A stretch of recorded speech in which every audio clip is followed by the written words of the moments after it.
Bonjour Abdul. Bonjour Mamadou Diallo. Comme tu le sais, ce 28 décembre, on a l'élection présidentielle en Guinée et les autorités de la transition soutiennent que la candidature de GMD répond à l'appel du peuple et se justifie par son bilan.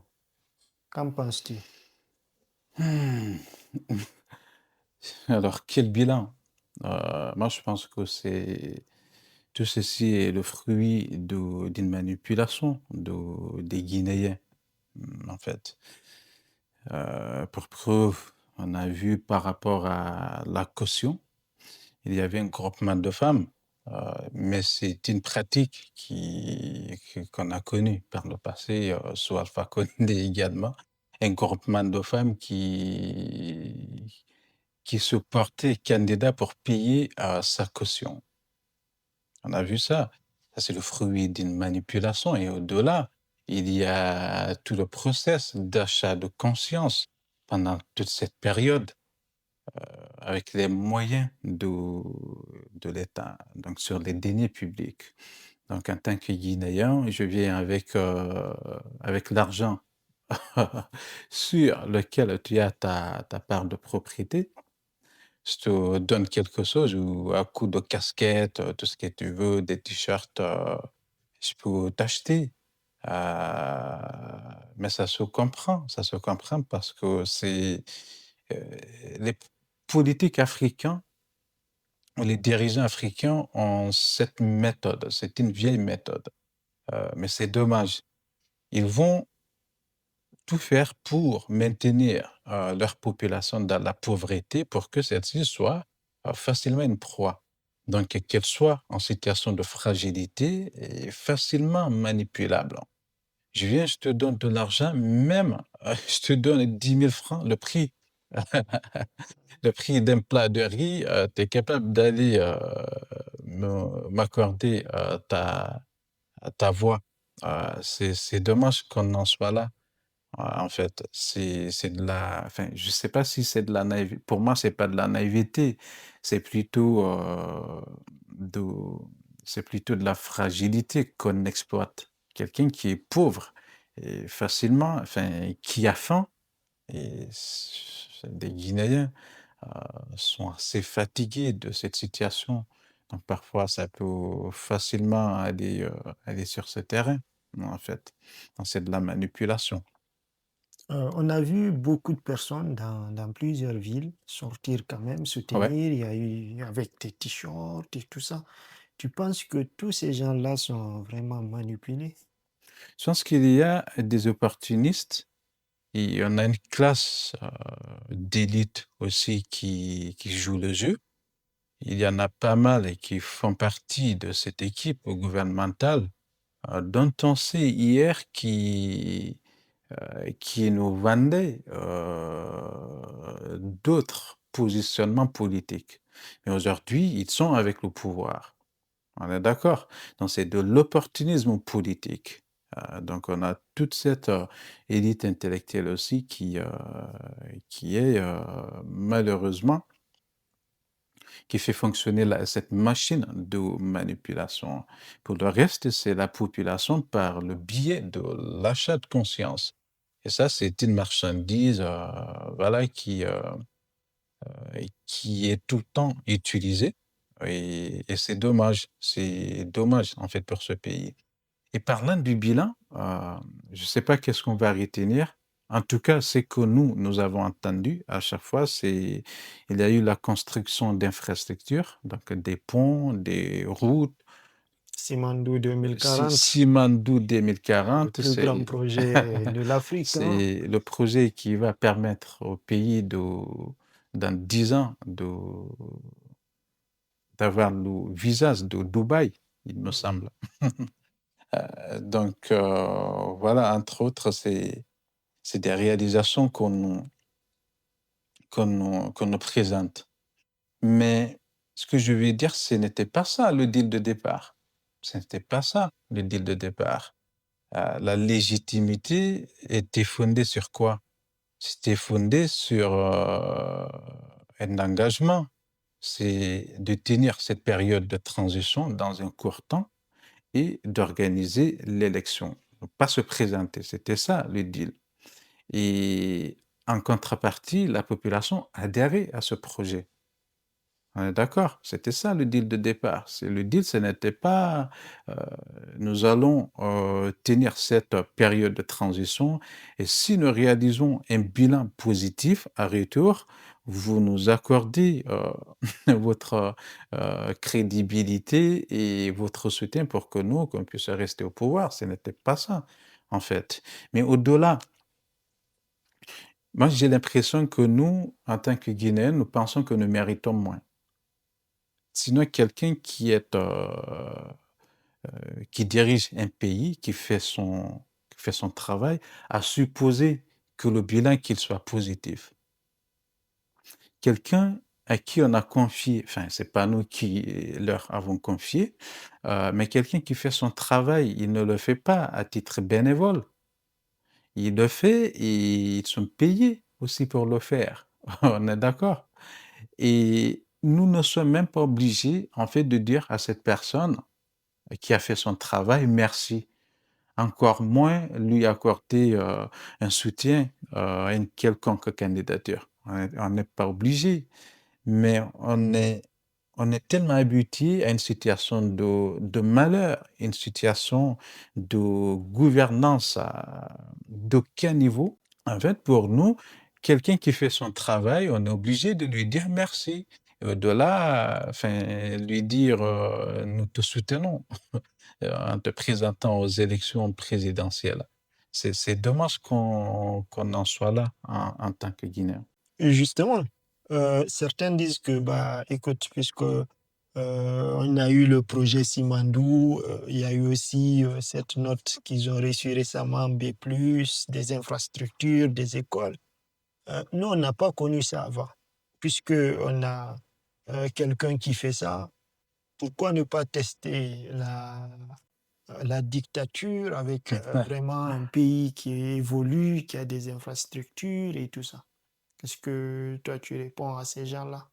Donc ça veut dire que nous avons à choisir entre la liberté et le développement, c'est ça? Ça veut dire que nous, en tant que Guinéens, nous ne méritons pas d'avoir les 2 réunis, alors qu'ailleurs c'est le cas. Dans beaucoup de pays, c'est le cas. On est d'accord? On n'est pas sous-hommes, nous, en tant que Guinéens. Je pense que nous méritons, nous aussi, d'avoir et la liberté et le développement dans ce pays. Mais qu'est-ce qu'on a connu pendant cette période de transition? Une privation de liberté absolue, comme pas possible, qu'on n'a jamais connue, en fait, dans ce pays. Des personnes qui peuvent disparaître du jour au lendemain et toute personne qui ose hausser le ton en contradiction avec, l'idéologie, la gouvernance, c'est la terreur, en fait, qui s'abat sur cette personne ou sa famille. C'est extrêmement grave, en fait. Donc ça veut dire tout simplement: «Fermez là, je vais développer le pays, peu importe, en fait, c'est pas important la liberté». Ce qui est important, c'est de construire des écoles, ce qui est important, c'est de construire des routes, enfin, moi, je pense que nous méritons mieux. Moi, si tu me poussais à faire un choix, moi, j'aurais choisi la liberté, en fait. Moi, je n'ose pas imaginer un instant où, enfin, je ne pourrais pas dire ce que je pense. Dire ce qu'on pense dans ce pays est devenu problématique. C'est assez grave, en fait, c'est une dérive autoritaire comme pas possible. On est d'accord. Ça me fait penser d'ailleurs à la formule célèbre, de Sékou Touré qui disait, heu, à De Gaulle: «Nous préférons la liberté dans la pauvreté à l'opulence dans l'esclavage». Je pense que c'est une formule qui fait écho à ce que nous vivons. en fait. Mais c'est dommage qu'à l'époque, finalement, on n'a eu ni, ni liberté, ni richesse. On s'est retrouvé avec privation de liberté et avec une pauvreté endémique également. Et là, j'ai plutôt l'impression que c'est le cas. Donc fermez-la, je vais développer le pays, heu, enfin, sur qu'il y a rien à voir à partir du moment où le pays il est développé, peu importe si vous êtes libre ou pas. Nous n'avons pas à choisir entre la liberté et d'un côté et le développement de l'autre part. Les Guinéens méritent d'avoir tous les 2 réunis. Est-ce qu'on peut s'attendre à une compétition dans le cadre de l'élection présidentielle? Une compétition électorale, pour moi, il n'y aura pas match. Mais c'est un avis simple, hein, parce que bon nombre de Guinéens sont capables enfin, de donner cet avis, on va dire. Pourquoi? C'est aussi simple que ça, hein. Donc l'une des parties de la compétition est également juge. Je suis nul en en football, mais il ne me semble pas que, l'on peut être, arbitre et aussi taper dans le ballon. Il ne me semble pas que ça soit possible. On est d'accord?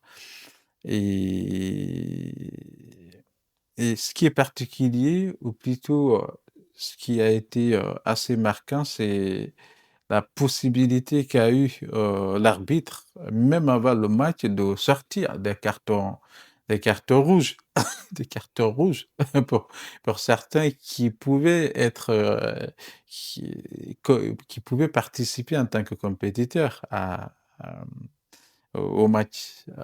Je vais parler des partis, traditionnels, des FDJ, l'RPJ, donc c'est des partis, même pas que le match puisse démarrer, là, on a sorti des cartons rouges. Donc c'est des parties qui sont écartées, heu, avant la compétition. Donc ça facilite un peu parce que les parties qui vont participer, c'est des parties que nous avons découverts au dernier moment. Est-ce que ça veut dire que c'est des parties qui vont être juste des accompagnateurs?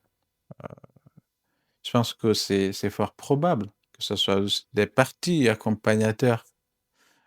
Moi, je connaissais pas et enfin, la plupart des candidats, on ne savait pas qu'ils appartenaient même à des partis politiques.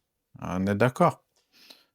Pourtant, il y a par exemple Abdoulaye Yero qui est quelqu'un de très crédible, hein. En tout cas, les gens le trouvent crédible avec le Frondec, si je dis Mmh. pas euh, de bêtises. Tu penses que quelqu'un comme Abdoulaye Yero ne fait pas vraiment, ne pèse pas? Comment est-ce qu'il pourrait peser? Enfin, je sais pas depuis quand il a créé un parti politique, mais de mon point de vue, si c'est des compétiteurs assez sérieux, ils auraient dû commencer le process plus tôt. On est d'accord? Heu, Soit avant la période de transition ou depuis le démarrage de la période de transition, il aurait pu, avancer beaucoup en termes d'ancrage, au niveau local de la partie. Mais c'est récemment lorsqu'il est question d'aller aux élections, qu'on a découvert ces partis. Donc un parti sérieux, de mon point de vue, c'est un travail, de longue haleine, qu'il faut faire.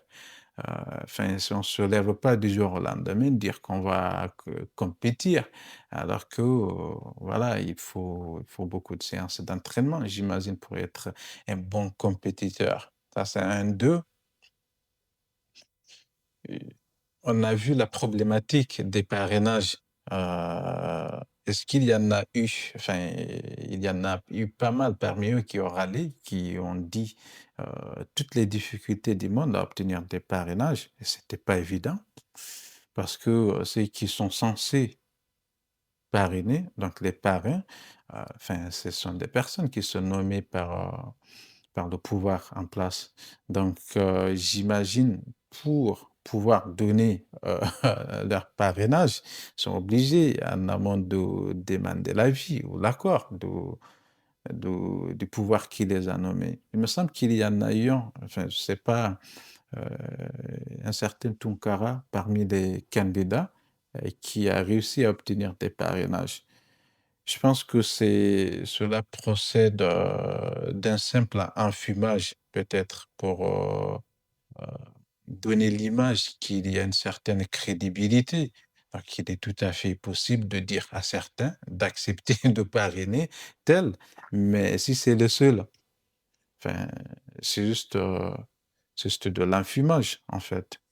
Donc, i ça c'est 2. 3, ils vont à une élection où, ils sont à armes inégales. Ils sont à armes inégales. C'est-à-dire le candidat qui représente le pouvoir a tous les moyens institutionnels pour battre campagne, tous les moyens institutionnels. On ne sait pas est-ce que c'est sur les deniers publics, qu'ils font campagne ou pas. En tout cas, ils ont tous les moyens institutionnels, communication, tout ce que tu veux, alors que tout ça, c'est complètement illégal, en fait. Vous ne pouvez pas battre campagne en utilisant les moyens, en fait, de l'État. Vous devez vous distinguer de l'État. Donc, en tant que candidat, vous, en tant que candidat, vous êtes différent, de la personne qui incarne, le pouvoir.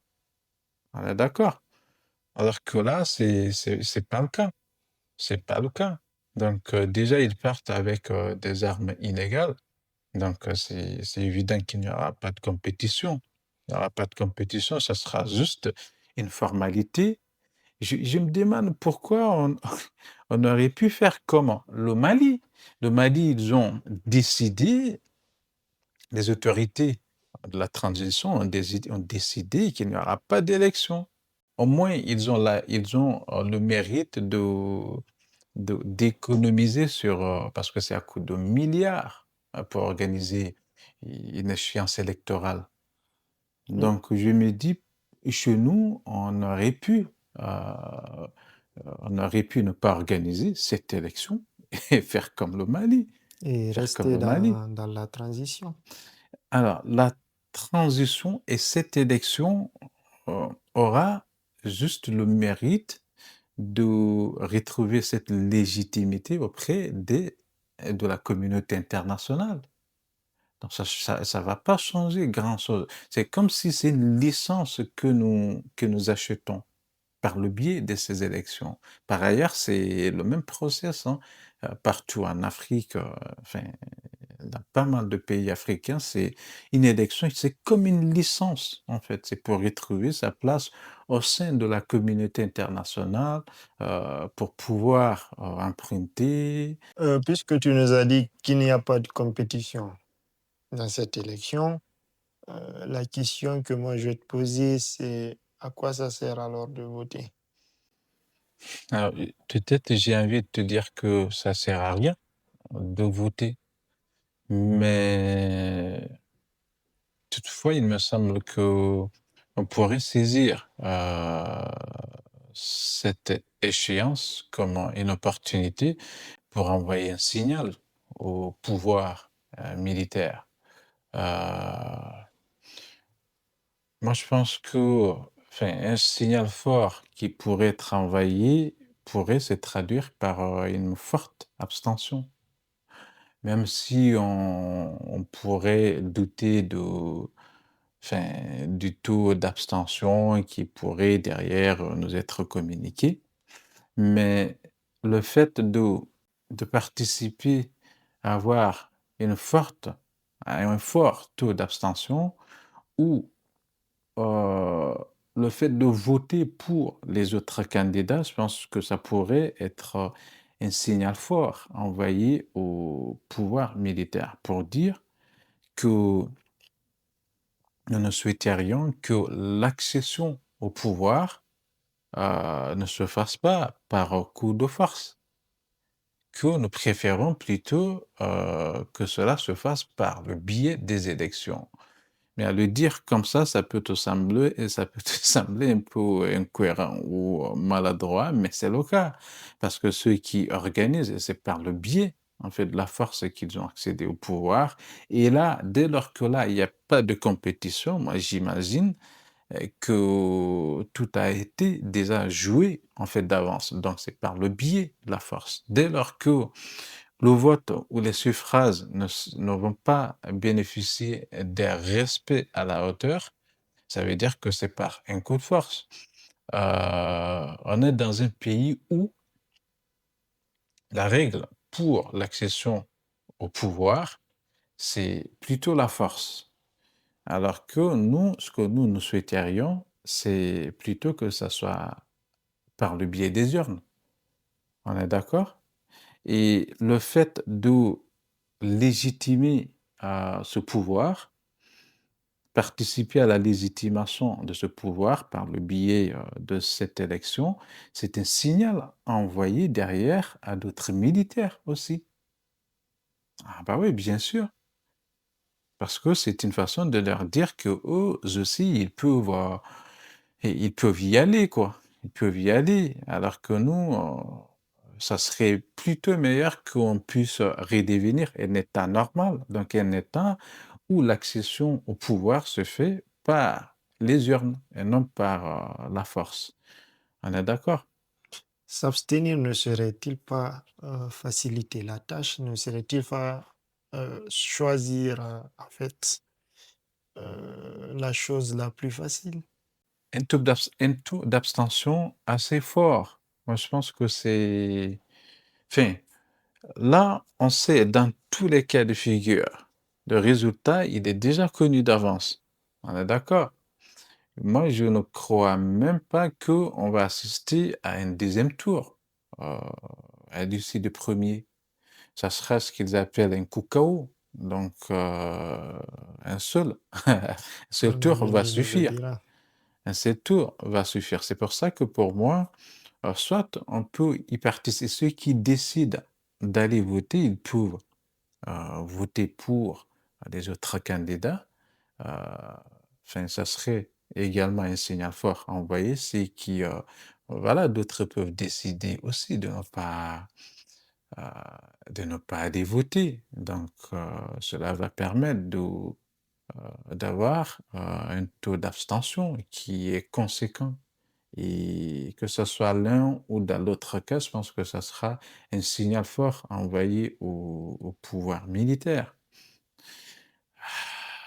On en a suffisamment abordé le sujet. On a expérimenté le pouvoir militaire. Moi, je pense que ça serait plutôt mieux pour nous qu'on puisse essayer des civils, parce que le militaire, on en a abordé, hein, enfin, l'incompatibilité entre le statut de militaire et l'exercice du pouvoir démocratique. On en a parlé. Moi, je pense qu'on aurait plutôt intérêt à expérimenter plus d'élections à l'issue desquelles c'est un civil qui va accéder au pouvoir. Mais on en est à un niveau où nous avons perdu en fait l'espoir. Pour nous, enfin, on entend pas mal de Guinéens dire qu'on a essayé des civils, on a essayé Sékou Touré, on a essayé Alpha Condé, enfin, ça n'a pas marché. On va essayer des militaires. Les militaires, on en a essayé aussi et ça ne marche pas. Mais moi, je pense qu'il vaut mieux qu'on puisse expérimenter plus d'élections et à l'issue desquelles c'est des civils qui vont accéder au pouvoir et tous les Guinéens ne sont pas les mêmes. À force d'expérimenter, moi, je pense qu'on pourra tomber sur la bonne personne. Mais là, la tâche, elle n'est pas facilitée parce que c'est tous les 7 ans, la période, elle est assez longue. Tous les 7 ans, une élection présidentielle. C'est pour ça que c'est quelque chose de négatif de mon point de vue. C'est quelque chose qui ne nous sert pas. Alors, c'est quoi ton mot de la fin? Ah, un mot de la fin, peut-être c'est pour rappeler quelque chose. c'est de dire qu'il faudra un moment qu'on arrête de reporter les problèmes et de ne pas profiter des occasions qui s'offrent à nous. Parce que moi, je considère que, cette phase de la transition a été, une étape historique, un tournant historique, dont nous pouvions saisir l'opportunité pour, faire un virage à 90°, c'est-à-dire rompre avec, les pratiques du passé. Mais j'ai plutôt l'impression que nous ne mesurons pas l'enjeu, alors que c'est des occasions, au terme desquelles nous faisons des choix historiques, c'est-à-dire des choix qui vont, se répercuter sur plusieurs générations. Il faudra bien, qu'une génération puisse faire le choix de la rupture. Et j'ai l'impression que cette fois-ci aussi que nous avons raté cette occasion, historique.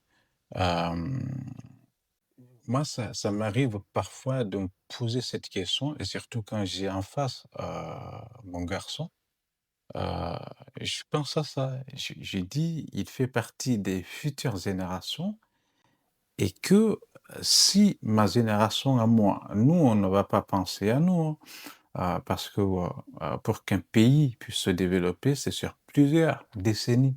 On est d'accord?